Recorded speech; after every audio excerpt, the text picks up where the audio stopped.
Good Friday afternoon to you. 4 o'clock time for Sports for CLE. Talk a little Cavs, a little Guardians, and we begin by talking Browns here tonight on Friday.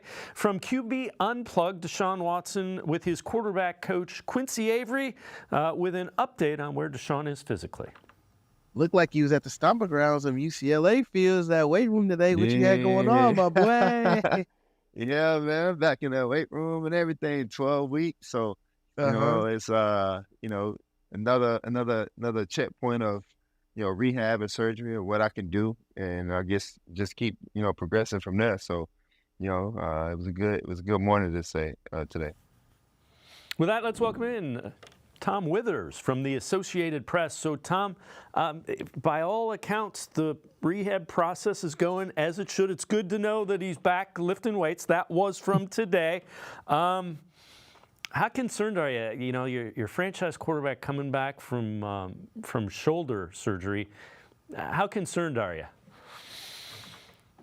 Well, I may not be as concerned as maybe the Browns are, and as worried as the Browns might be. It's good to hear, though, like you said, that he's back in the weight room and doing something. I think, obviously, the biggest hurdle here is when he starts throwing again and when we really find out, if he, in fact, is going to be available for mini camp or training camp, or if everything gets pushed back a little bit. I think, in some ways, maybe what was a little bit underreported about this injury, Dave, is that it was significant. I mean, it was more than your run-of-the-mill shoulder injury, And the other thing that concerned me about it this year was that we never really got a definitive answer on exactly what was wrong, right? We went from shoulder bruise to rotator cuff to micro tears to suddenly this glenoid bone being broken. So there was clearly a lot going on in there. And in talking to some shoulder experts that I've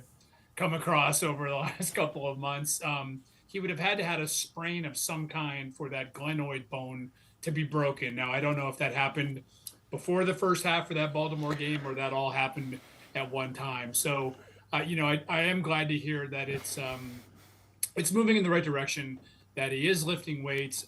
Again, I think the next biggest check mark here in this rehab is when he's actually throwing a football again, because that's what he's getting paid to do.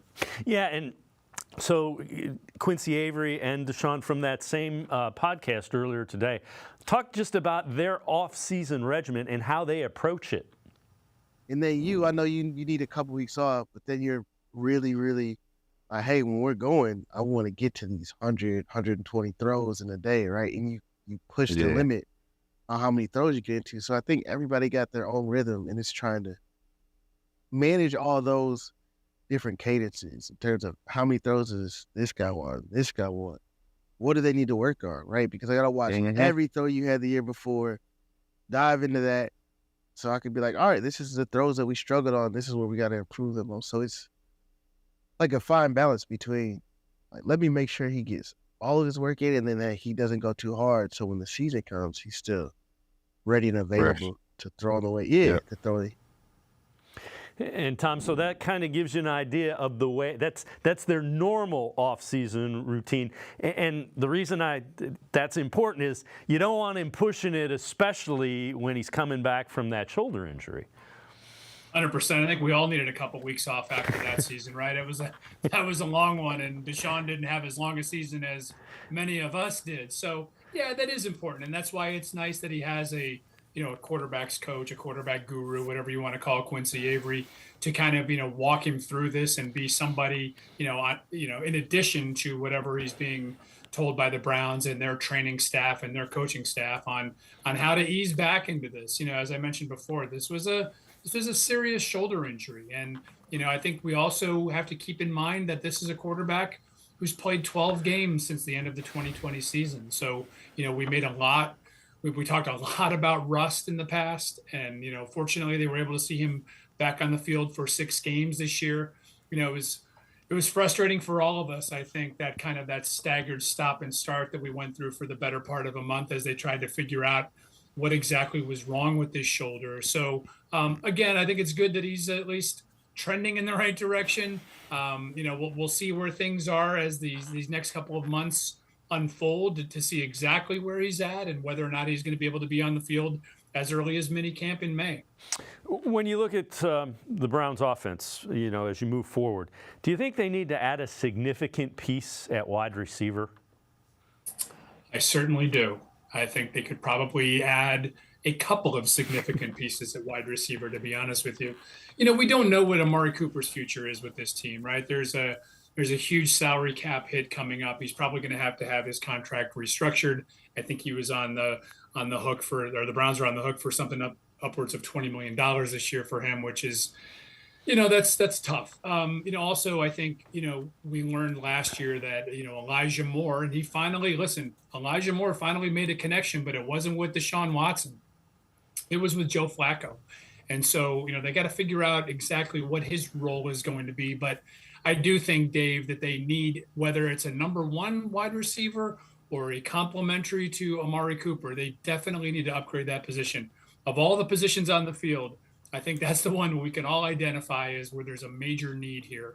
They did get some, in Cedric Tillman, the rookie that they had last year, and finally getting him healthy and getting a chance to kind of see what he was all about towards the end of the year was, I think, a real bright spot. Marquise Goodwin, that just never worked out. I don't know what was wrong there, but again, nothing really happened with him until Joe Flacco came around. So, yeah, I think that is going to be the primary objective in this offseason is upgrading that wide receiver room. Now, whether that comes through a trade or if there's a way they can maneuver in the draft to move up, obviously we know that they don't have many assets early in the draft. So if there's a way that they can grab a young guy that they like a lot, or if they can target somebody that's on the open market, and we still don't know what that's going to look like yet. There's been rumblings about T. Higgins in Cincinnati, but there's also been talk about the Bengals franchising him as well. So I do think it's a major need, and I'm certain that Andrew Berry and the boys will address it. When you look at the offensive staff, it's almost completely new. What do you think What do you think that means? Does the offense look significantly different to kind of maximize what you have in Deshaun Watson? Yeah, I think at the end of the day, that's the bottom line here, Dave. I think it's fresh perspective as much as anything else. I think it's new eyes to maybe look at ways to getting this offense to open up. We didn't see much of it last year, again, until Joe Flacco got here at the end of November. I think the Browns really struggled early on to identify what their strengths were, and I think that is, part and parcel with losing Nick Chubb in week 2. I think there was going to be a real emphasis on giving the ball to Nick Chubb as much as they possibly could last year. I think he probably would have led the league in touches, in attempts. They finally felt like they had a quarterback that would best complement Nick and vice versa. And unfortunately, that just didn't happen. And I think Stefanski and his staff spent numerous weeks trying to figure out, okay, who are we? What is our identity? So, these were massive changes. I hated to see Alex Van Pelt leave, only because I thought he was not only a good guy, but I thought he did a really nice job behind the scenes in what I've been able to find out, in terms of getting this offense up and going. Obviously, the loss of Bill Callahan is a major blow to this team. He's regarded as, if not the best, one of the best offensive line coaches in the NFL. So that's a big loss. I think it remains to be seen what Ken Dorsey's role is here. We don't know yet about whether or not he's going to be calling the plays. I don't think the Browns even know that yet. I don't think Kevin Stefanski has made a firm decision on that as well. So I think, to your point, Dave, I think more than anything else, this is about maximizing what you have in this quarterback, a quarterback that you've invested $230 million into, a quarterback that is now 2 years in with very little return. So I think it's about getting fresh perspective, new eyes, new ideas in this offense, and trying to get it to go. All right. Before we go to break, former NFL general manager Mike Tannenbaum today, ESPN's Get Up, a trade idea for the Browns. I'm trading Deshaun Watson and a second-round pick to the New York Giants for Daniel Jones. And hear me out. If you're the Cleveland Browns, you have Dorian Thompson-Robinson, you have Joe Flacco, and now a 27-year-old Daniel Jones who has 1 year left of guaranteed money for $36 million and an enormous amount of flexibility moving forward. And if you're the Giants, you're getting Deshaun Watson, who's 29, who's making $46 million a year for the next 3 years and a second-round pick. And to me, you need a frontline difference-making quarterback. Because, Bart, right now, if you're the Giants, how in the world do you win the NFC when you have to beat San Francisco, Green Bay, Dallas, Philly, and Detroit? With Daniel Jones, right. Yeah, with Daniel Jones. So to me, Deshaun Watson hasn't played well the last couple of years, but he has a high upside, and he's only 29 years old. So Who says no? The Browns say no. the reason... Yeah, it takes 2 to tango. And I don't know if that necessarily, it doesn't match up on the Browns side of things, right? I mean, you were taking some very big assumptions there if you're talking about the Browns just giving up Deshaun Watson for Daniel Jones. No. I mean, they've invested too much time and too many resources into making this thing work that why would they abandon it right now? Now, that's not to say that there aren't going to be some difficult decisions made and more so in the Joe Flacco camp than I think with the Browns. I think the Browns would love to bring Joe Flacco back as the insurance policy that we saw that he became last year. And not only that, as a mentor and somebody that Deshaun Watson could grow with and alongside. But unfortunately, I think for the Browns that Joe Flacco there's going to be a market for him. And I think it's going to be with those teams that are, that we've seen in the past, and we had this here in Cleveland for a while. He's going to be kind of that bridge quarterback that some teams are going to be, that would bring in to bring along a rookie or what have you. That's not the situation here in Cleveland. That's not to say though that Flacco might be willing to come back for a little bit lesser money, but I think Joe Flacco wants to play. And unless there's something going on with that shoulder that we don't know about, Joe Flacco would not come in here and start, the beginning of this next season. So, that's one of those ESPN clickbait type headline grabbing New York kind of moments that I think everybody here in Cleveland would just kind of shake their head at. Yeah, the reason you don't trade him is the reason that you said the Giants wanted him. He's 28. He's got huge upside. All right, Tom Withers and I are going to step aside, take a quick timeout. Other side of the break, we'll hear a theory about some trades for franchise quarterbacks. Sports for CLE will be right back. Stay with us.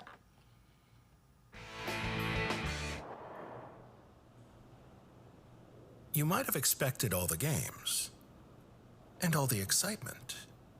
And even though you couldn't see it right away, it's all right here. 5 games in one. $22 million in prizes between $25 and $500 and a shot at $1 million grand prize. Golden Casino. A night's worth of excitement for just $10.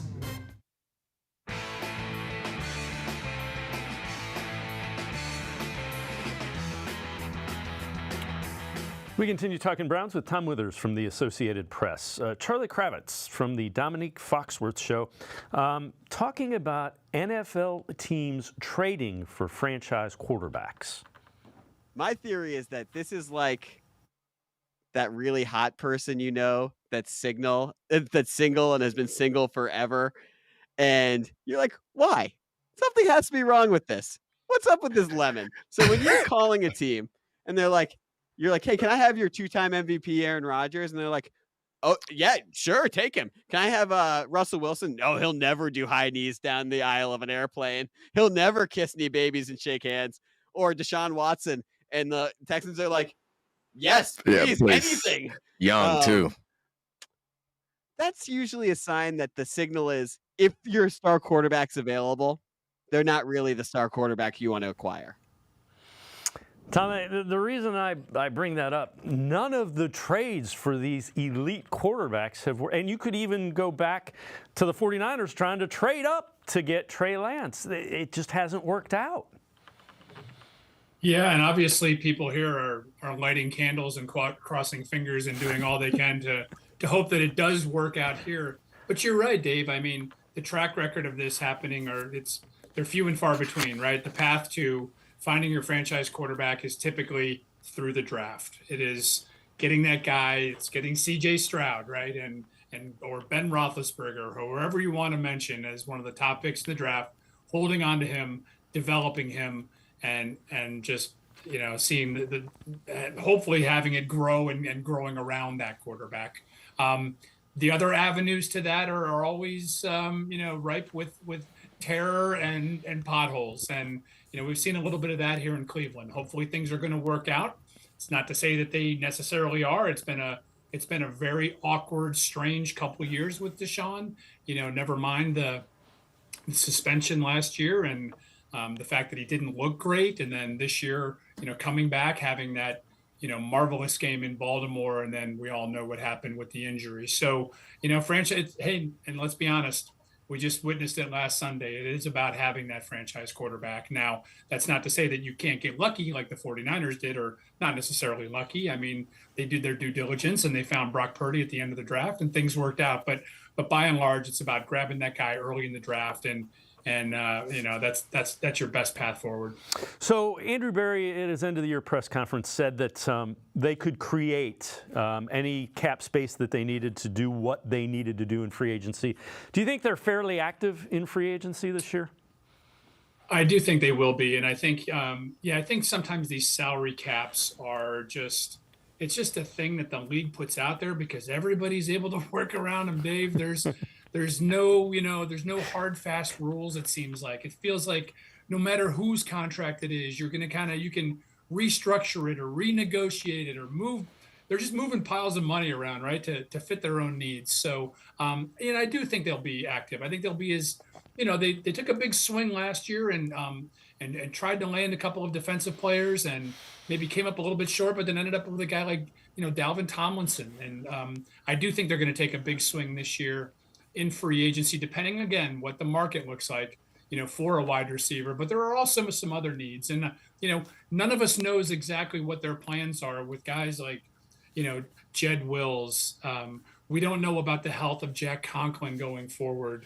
We don't know what they're going to do with Greg Newsome going forward. So what we look at today as potentially, possible areas of weakness or areas that they want to strengthen over the next couple of years could be entirely different a week from now or a month from now as we get closer to free agency. But I do think that this team knows that they are close, that they know that, filling in a couple of spots, much like they did last year in free agency, will get them closer to that ultimate goal of winning a Super Bowl.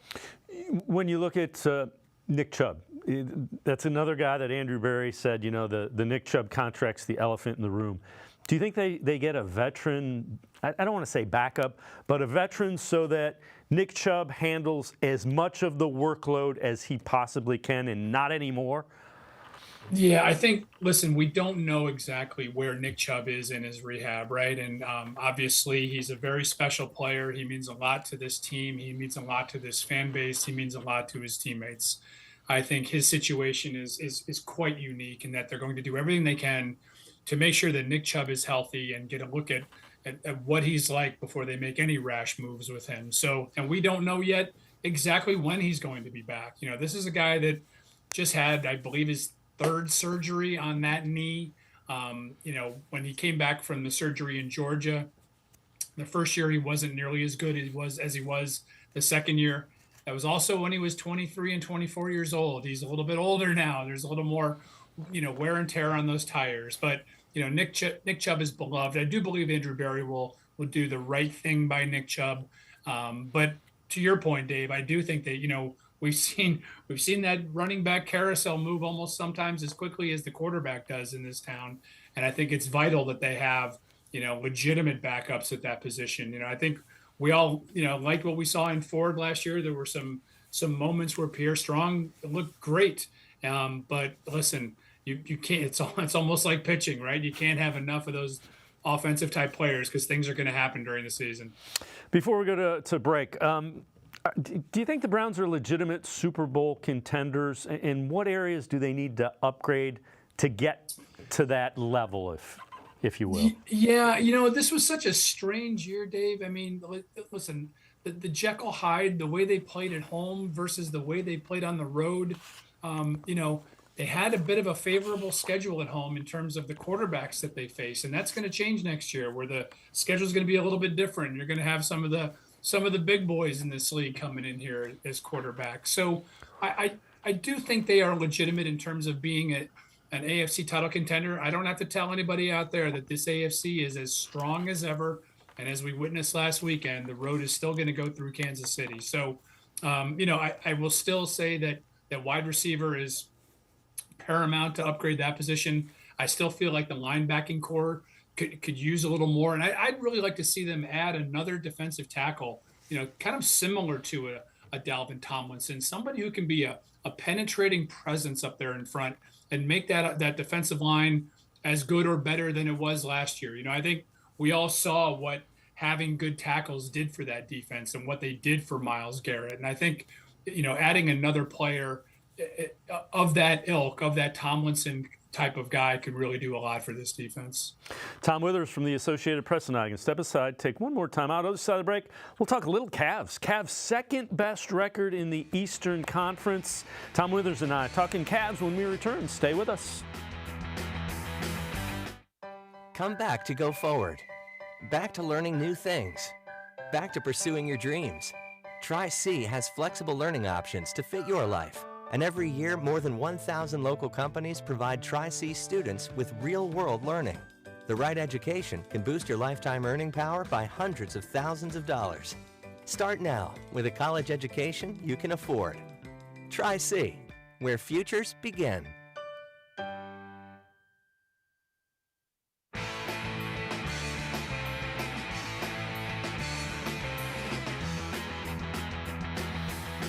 We turn our attention to the Cleveland Cavaliers. Cavs and the rest of the NBA on the All-Star break. Kendrick Perkins, NBA Today crew, talked about the Cavs and where they feel they stand in the Eastern Conference.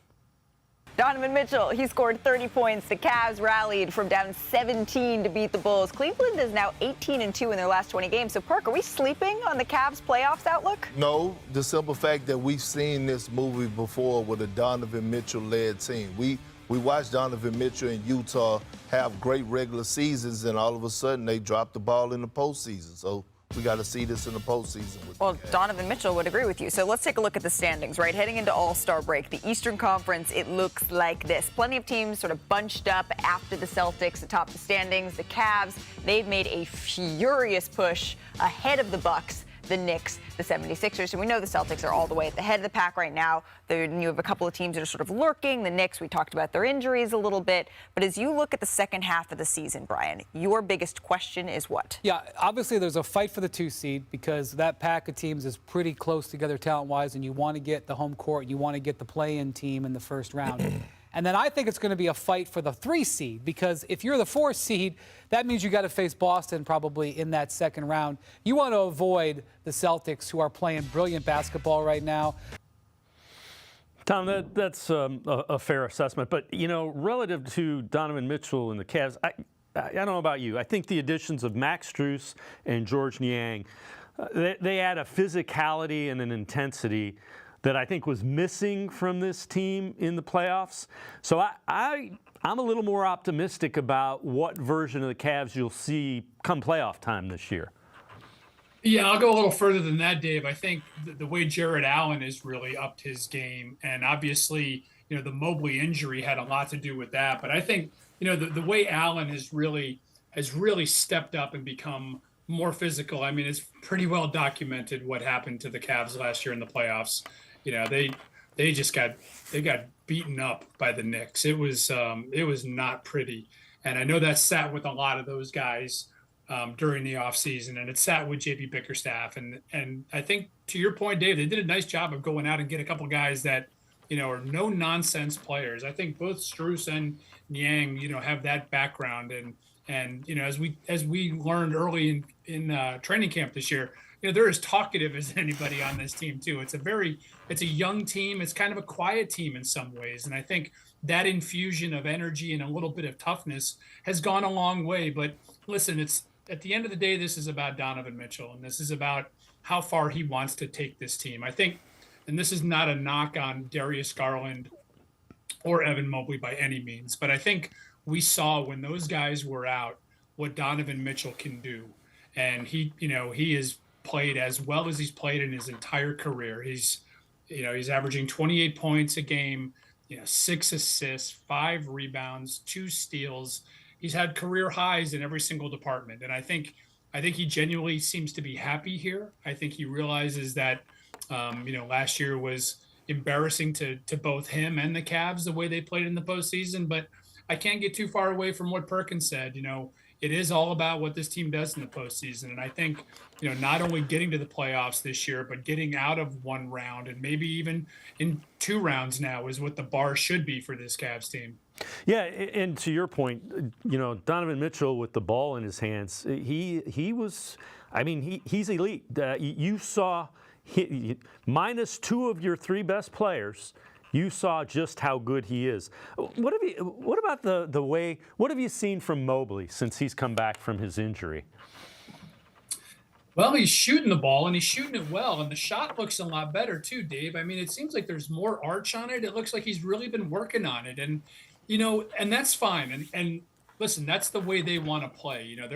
They are a volume shooting team now, man. They're following along with the rest of the league and just hoisting up threes whenever they feel like they need to, and they're playing with a better pace. I know all the analytics support all of that, but Mobley in particular, listen, he's a selfless player, which you love about him.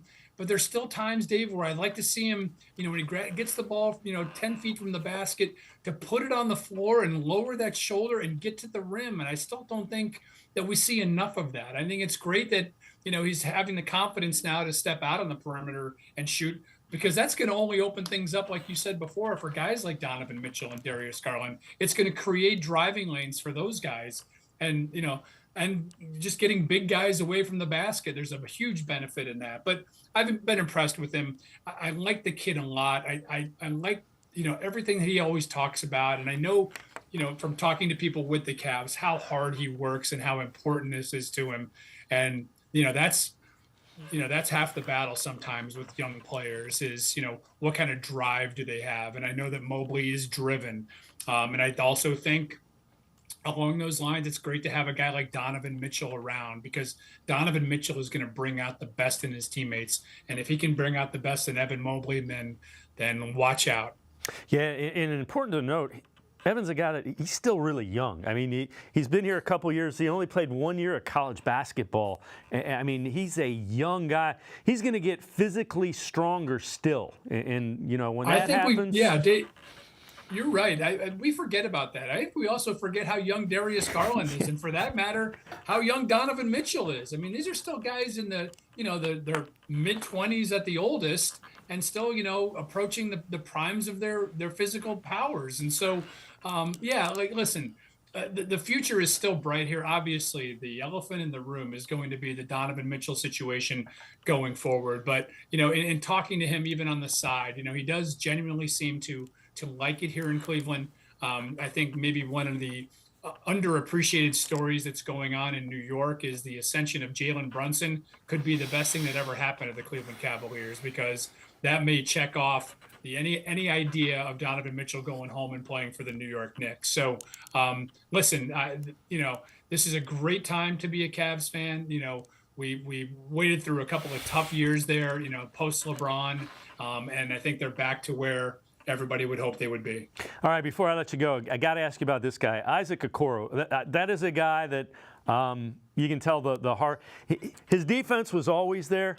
Now you cannot ignore him on the offensive end, and it makes all the difference for this offense.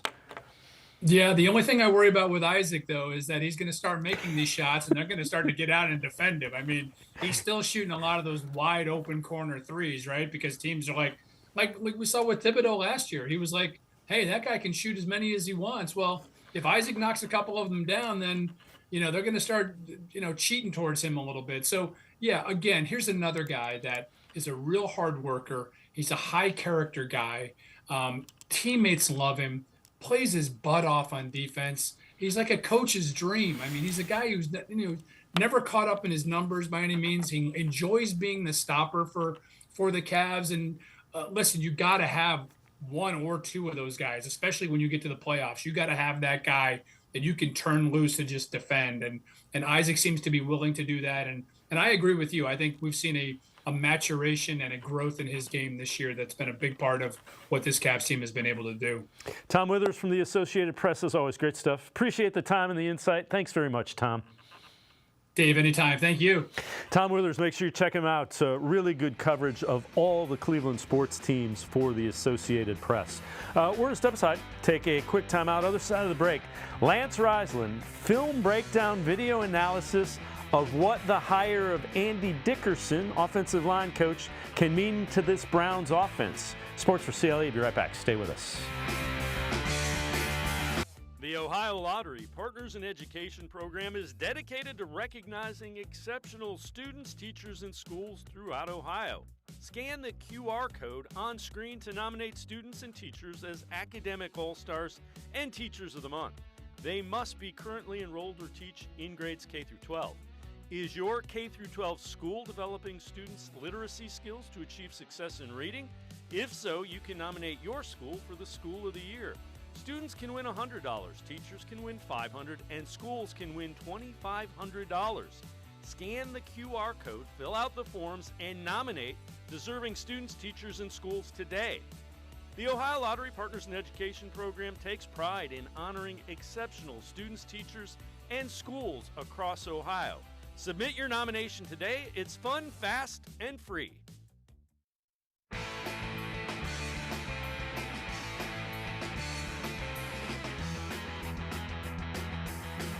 We continue talking Browns on Sports4CLE. Earlier in the week, Browns made it official. Andy Dickerson will be their new offensive line coach, replacing Bill Callahan. Let's welcome in Lance Reisland, plain dealer, cleveland.com. Some video analysis, film breakdown of what Dickerson could mean to this Browns offense.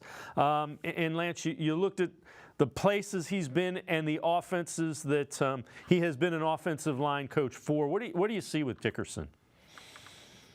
Well, I think he's really good, and I think he's got one of the toughest replacement jobs in the NFL.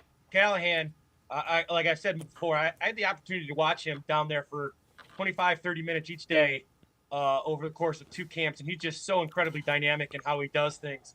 I think Dickerson's a really good fit because not only is he a connection to what Stefanski and Dorsey and Tommy Rees like to do with the 2 tight end sets and things like that, but he's also a connection to the McVay with the movement in the condensed formations. He was with McVay for a long time with the Rams. He was the run coordinator in Seattle in 21. Then he was the O-line coach in Seattle for 22, 23. They did a lot of similar stuff, but he also brings in some different stuff from McVay. So I think he's a fantastic hire. I love the similarities in physicality of what Callahan kind of taught here with the Browns. So I think Cleveland's in good shape with this young guy. All right, let's take a look at the first clip. And you said this is kind of how he fits into that scheme that the Browns like. So this is first clip here. So you're going to get a zone play. Browns like to do this. So if you look at when the play goes back here, you're going to see the Browns. This is 13 personnel. And Seattle's going to overload the right side, which makes the Texans overload their defensive left side. It's just a real easy double team inside zone, outside zone look here.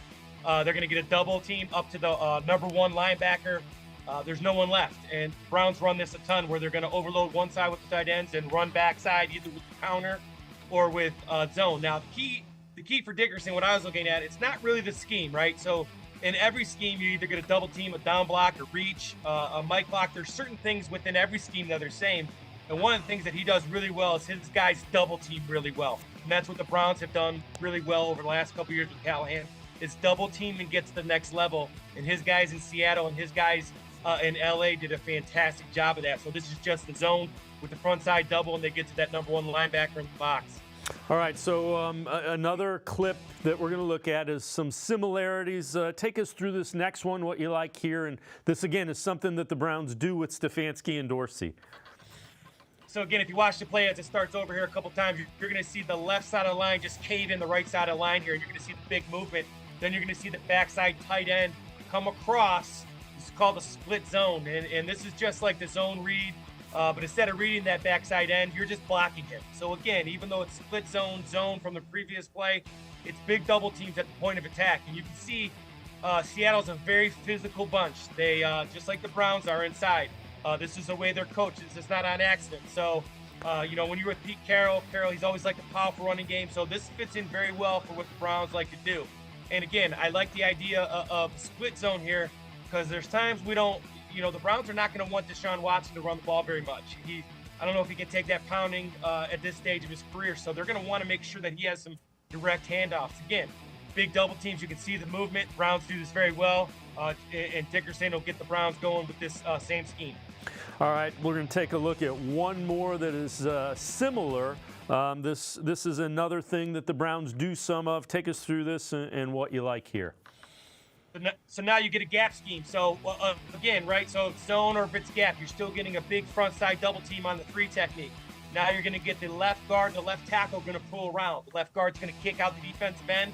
The left tackle, number 76, is going to wrap up in the hole. This is a classic guard counter. Now the Browns run it a bunch of different ways. They run it with the guard and the tackle. They run it with the guard and the H-back. They run it with the guard and a receiver. They run it with a bunch of different people. But basically what it is you're blocking down, you're kicking out, and you're up through. And the Browns do this very, very well. Again, a concept that translates very well to what the Browns have been running. So has Dickerson. So 2 things that carry over very, very well.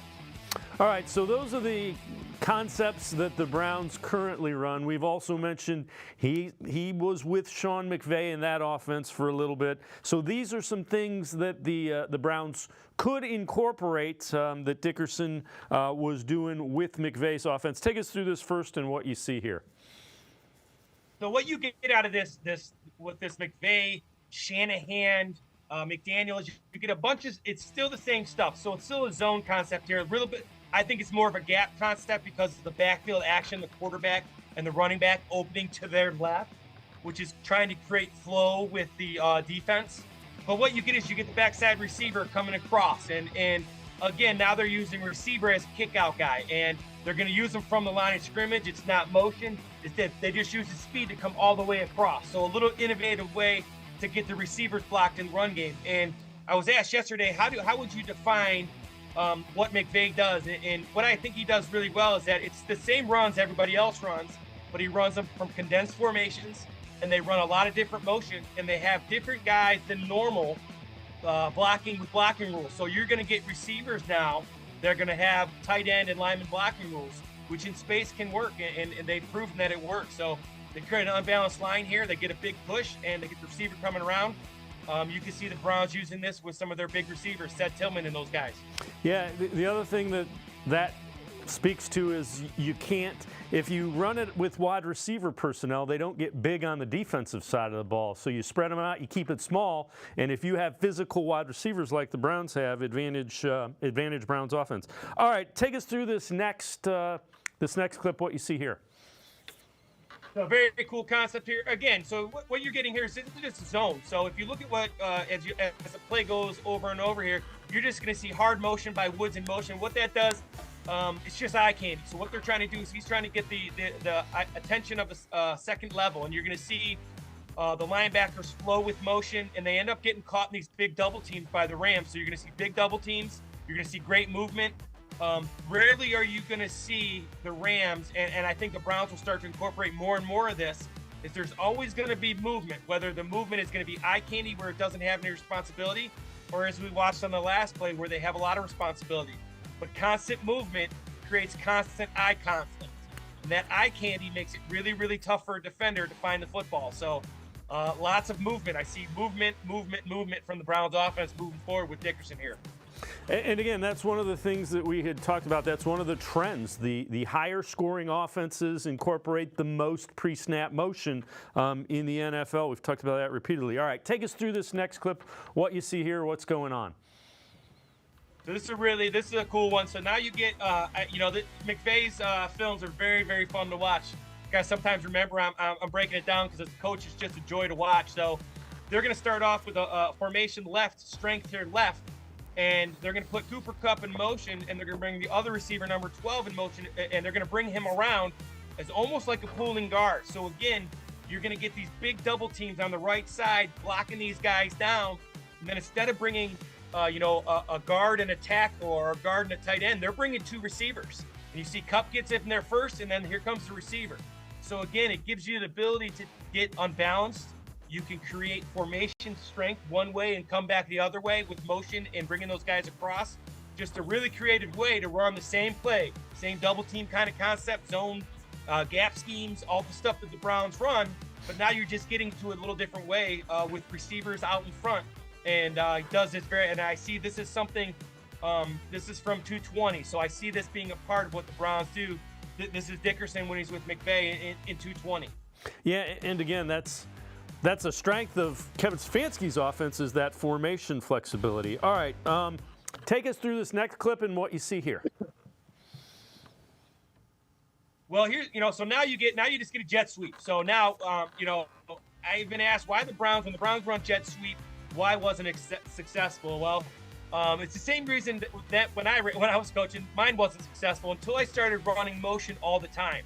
So when you run jet sweep like the Browns have done with Elijah Moore, basically he was going in motion and the play was to him. And then as you saw as the year went along, they started doing motion where the play wasn't going to him. So the more that the Browns motion, and they motion on every play. So every single play the Rams run, pretty much Kupp is going in motion or Woods is going in motion. And they're going in late, fast motion. And this is just zone blocking up front for the linemen. So the linemen only hear zone right, but now it's a jet sweep. It's a fly sweep to Woods around the end. And again, it just creates great conflict for a defense. Now they have to prepare to get to the edge as well. Chubb gets back to health. Elijah Moore is a guy who can do this. And I think it's Dickerson, again, brings this great element of running what the Browns run, but how to window dress a little bit more and how to create more advantages for the offensive line and for receivers in blocking. And this is one of the ways you do it. They're just blocking zone up front, get to the edge with a fast guy. Do you expect the Browns to incorporate more motion? We've talked about it pretty much at length. Top 6 teams that had the most motion were some of the top 6 offenses. Browns and Eagles were the bottom 2. Do you expect that to kind of get ratcheted up relative to motion? Well, I do. And, I've always said there's 2 different ways to look at it. So Kevin is so good at multiple formations with multiple personnel groups, and he'll do shifts and motions and things like that. But once again, I've always said this too, Stefanski is a really, really good football coach, coach of the year kind of guy, year in and year out. And he's proven that he can do different things with different people. So this is a copycat league. And I said it last week, football is a game of people have good ideas and people are inventive and innovative in what they do. And what McVay and McDaniel and Shanahan have done has shown to be successful. So yes, I do think with the addition of Dickerson, and I think, like I said, I think Dickerson's a perfect match because they're still going to rely on the run game. It's still a downhill, physical, double team, in your face. Nick Chubb running the ball 15 to 18 to 20 times a game. Now you can add some things to it, some window dressing to it. Maybe get some more people out of the box so you don't have to block as many people. Maybe get some jet sweeps going. Maybe create some advantages in spacing in the pass game. So yes, I do expect the Browns, because it's a copycat league, to run more motion, especially because the league has had such success with it. So I think it's a matter of Kevin saying, he's been really successful with what he does. But as coaches, we are always looking to add within our system. And this motion stuff doesn't change the system. It just gives you advantages in leverage and numbers game. Lance Reisland, as always, great stuff. Appreciate the time and the insight. Thanks very much, Lance. As always, thanks for having me. Lance Reisland, make sure you check him out. Always really good film breakdown, video analysis for the Plain Dealer as well as cleveland.com. We're going to step aside, take a quick timeout. We continue talking sports here on Sports4CLE. Stay with us.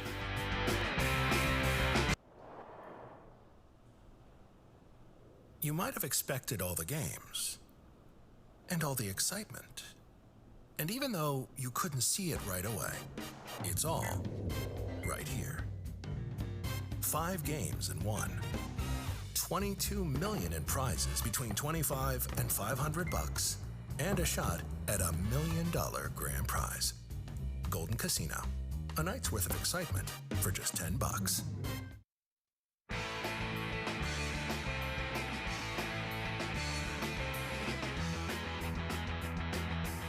We turn our attention to baseball and the Guardians getting ready for the first full squad workout early next week down in Arizona. Stephen Vogt, first year as the Guardians manager, also his first time managing. Talked about his philosophy as a manager and who shaped it. It was Bob Melvin. Here's what he had to say about what he believes in managing. biggest thing I learned mostly from most of the people I played for, but Bob Melvin specifically, be yourself. I think that's all any player wants to hear is go out and be you.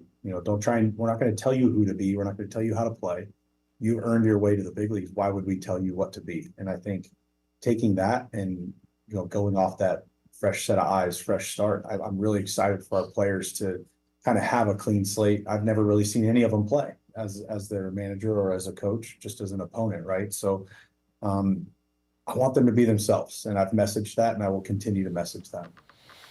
Let's welcome in Zack Meisel. He is the Guardians beat reporter for The Athletic down in Goodyear, Arizona. Zack, thanks for joining us. A completely new regime is relative to the coaching staff, including Stephen Vogt.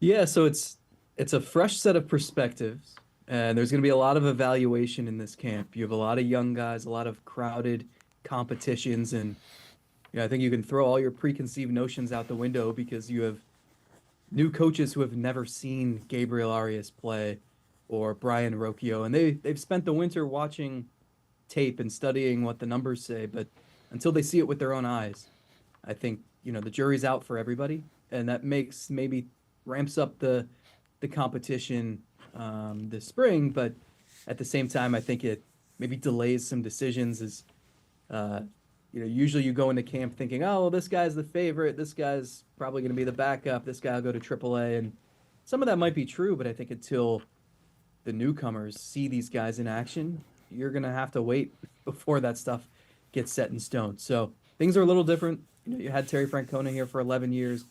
His coaching staff was pretty veteran and didn't change a ton, over the years. And so a lot of new faces, a lot of new things being implemented. And it feels a little weird. Not used to this. Yeah, one of the areas that has to get sorted out is the outfield. So take a look at, and here is the candidates as they stand. There's a couple of younger guys in this list, but you've got Will Brennan, hit 266, 41 runs batted in a year ago. Kind of platooned, I guess got over 400 at bats though. Stephen Kwan, 268, 54 runs batted in. Ramon Laureano, in his time with the Guardians, which was 41 games, hit 243, 14 runs batted in. Miles Straw, 238, 29 runs batted in. Estevan Florio, and again, that's a guy they got from the Yankees. That was 19 games with the Yankees. Now, he did hit 28 homers and have 79 RBIs in AAA, but then you got Rodriguez, who's a young guy, Valera, who's a young guy. They need some pop and some run production from that outfield. I know you wrote an article for The Athletic, a closer look at the candidates. Take us through that article and kind of what you came to when you look at these candidates. Yeah, it's been a problem for this team for 25 years. I mean, they've been searching for outfielders. They've been searching for power. They've been searching. I mean, at this point, it's just anyone who can hit and who has an outfield glove should be out there. So Stephen Kwan is going to have his spot in the lineup. And after that, nothing's guaranteed. They like Florial, who they got from the Yankees, a former top 50 prospect in the league, but he's sort of on his last chance for an extended look. He's 26, which isn't old, but I think this is going to be his opportunity to play a decent amount and prove that he deserves to be an everyday player. Ramon Laureano, they gave $5 million to. He'll get some at-bats. After that, though, there are opportunities if it's Will Brennan, if it's Miles Straw trying to prove that he's more than just a fourth outfielder, pinch runner type. But they didn't go get – this was the easiest spot or the most obvious spot to upgrade over the winter. They didn't do that. And whereas at shortstop, you have a bunch of guys, young players, competing for opportunities there, they're all top 100 prospect types or young 22, 23, 24 years old where, you wouldn't write off Brian Rocchio or Tyler Freeman if they don't win the job in spring training. Whereas in the outfield, it's a lot of guys who are maybe further along in that process. And so you're going to have to make decisions on more quickly. And they've had guys on the roster, Will Benson, Nolan Jones, who succeeded elsewhere after they left, and the guys that they instead hitched their wagon to have not performed. So I think those errors in judgment are haunting them at this moment, and that's the spot, the outfield, where I think maybe there's more hoping and praying that something comes to fruition than in anywhere else on the roster.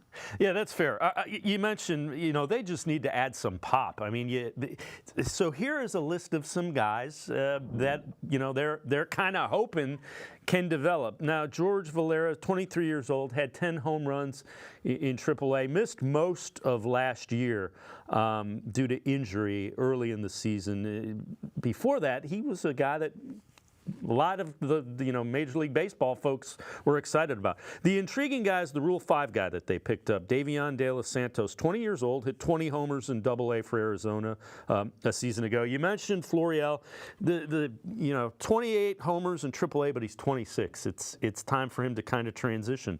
The other guys that are intriguing, Jonathan Rodriguez, that's one of the young guys, 24 years old, had 29 homers between AA and AAA a season ago.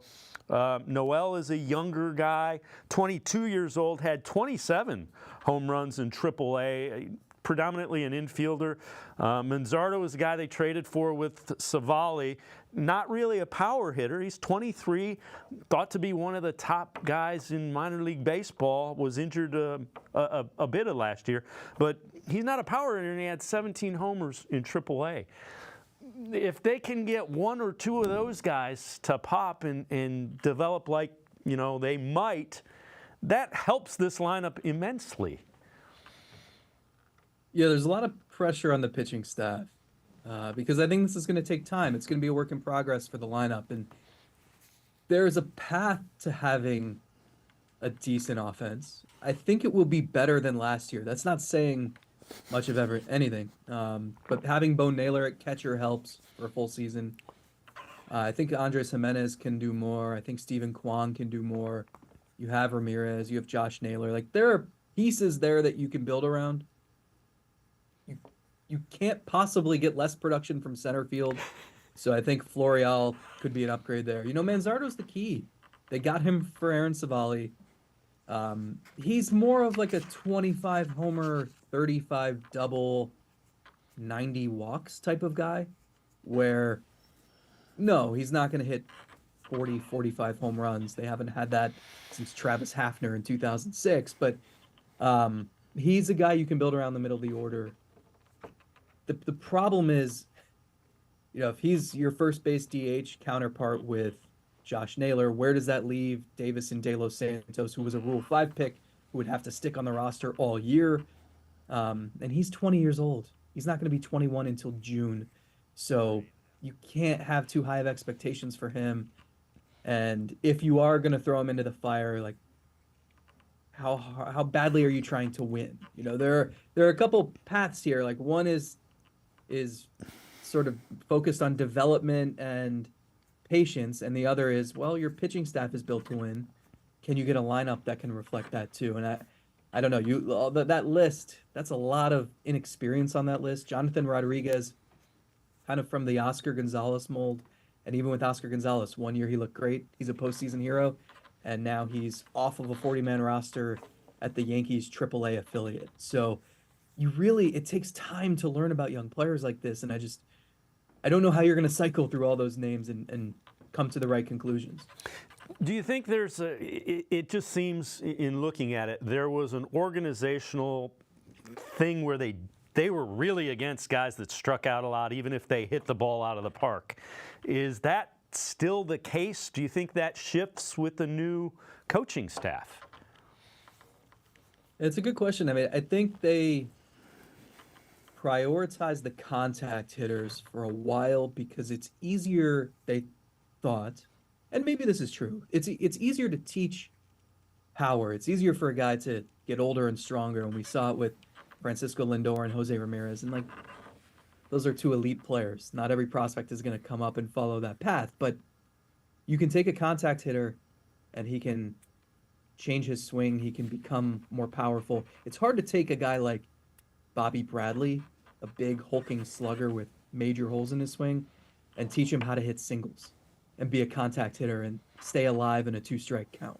So that's where you see Quan, Freeman, Brennan, Brian Rocchio is kind of like this, where they make a ton of contact, and it's just, can you be a well-rounded enough hitter to really impact the team? Because the style worked in 2022. It did not last year. And I think they need to find maybe some middle ground where they have the contact hitters, and that's great, but you have to have some power threats. And you don't want to sacrifice too much of the contact, but I think you have to sacrifice some maybe. Or just find a lineup that has a balance. You know, you've got your power hitters and you've got your contact guys. As long as they're doing what they're good at, I think you can survive. So it's weird. Like they have a lot of both ends of the spectrum, and a lot of power guys, a lot of contact guys. I think they need to find more people who can do some of both, and maybe that's sort of what this search is about. All right, let's turn our attention to the pitching staff now. McKenzie, Shane Bieber, coming off of injuries last year, don't have any restrictions as they start spring training. So that's good news. You got the 3 young guys, but it doesn't seem like they've got the veteran guys in waiting that they have in the years past. You know, you always had Cody Morris and guys like that you could bring up and spot start if somebody went down. Do you think they still have that? Are they just different guys, or has the depth of the starting rotation or the starting pitchers kind of been compacted a little bit? Yeah, I think what happens when you have injuries and subpar performances from like Zack last year, what happens is Bybee, Williams, Logan Allen, they all come up at once. And so that's 3 well-regarded prospects who are now established major leaguers. But now there is definitely a gap, and that next wave of starting pitching talent is probably farther away. It doesn't help that Daniel Espino's been injured the last 2 years. McKenzie and Bieber have had injuries. So there are a lot of concerns with the rotation. I think there are reasons to be nervous. I think there are also a lot of reasons to be cautiously optimistic that this could be, if they stay healthy, one of the better rotations in baseball. But you're right. Your depth is Xavier Curry, Hunter Gaddis, Ben Lively. Not names that you want making 25 starts for you. So it's imperative that 5 sticks together, stays healthy as long as they can. All right, before I let you go, we've talked about it. Guardians have a lot of questions, but you look around the American League Central and this division, there is no team that doesn't have a significant amount of questions in this division. Is that fair, or are you looking at somebody and saying, yeah, they might be a little bit ahead of the rest of the pack in the division? Yeah, it's really a shame that the team that made the most noise this offseason is the Royals, who lost 106 games. And no matter how many veterans they signed, they're not going to improve by 40 games from one year to the next. So, yeah, I mean, the Twins won the division and then didn't really do much. And they've got some major questions in their rotation. Their lineup is great. They've got some really good prospects who are on the cusp. I would still consider them the favorites. But, yeah, the White Sox are embarking on a long, painful rebuild. The Tigers are sort of in the middle, and I could see them going either way or just being pretty average. I think the Guardians are pretty similar. So it might only take, again, like 85 wins to win the division, and it's disappointing that nobody really seized the offseason and looked at the division and said, hey, we make a few moves, it could certainly be ours. So it might come down to health. It might come down to young players just blossoming, having it click. And when that's the case, I mean, I think it's really a 3-team race between Minnesota, Cleveland, and Detroit, and the margins are slim. So maybe just a couple surprising performances could make the difference between third place and 78 wins and first place and 84 wins, and that's kind of pathetic. Zack Meisel, appreciate the time. Thanks for joining us from Goodyear at spring training. Appreciate it very much, Zack. Thank you. You got it, Dave. Anytime. Zack Meisel, make sure you check him out. Always great Guardians coverage with The Athletic, joining us from spring training with the Guardians in Goodyear, Arizona. It's going to do it for this edition of Sports for CLE. We'll see you back here Monday at 4 o'clock. Have a great weekend, everybody. See you Monday at 4 on Sports for CLE.